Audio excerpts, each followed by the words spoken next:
আসসালামু আলাইকুম ওয়া রাহমাতুল্লাহি ওয়া বারাকাতুহু। প্রিয় মুসলিম মুমিনাত, আল্লাহ তাআলা আমাদেরকে সৃষ্টি করিয়াছেন তার নিয়ামত ভোগ করার জন্য।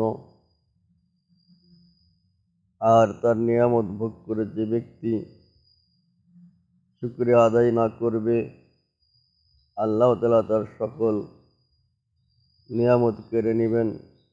এই জন্য ভাই ও দোস্ত বুজুর্গ, আমরা প্রত্যেককেই ৫ ওয়াক্ত নামাজ আদায় করব, রোজা রাখব, হজ আদায় করব, যাকাত দিব।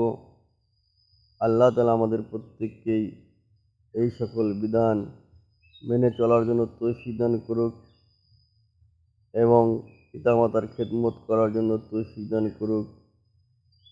আসসালামু আলাইকুম ওয়া রাহমাতুল্লাহি ওয়া বারাকাতুহু।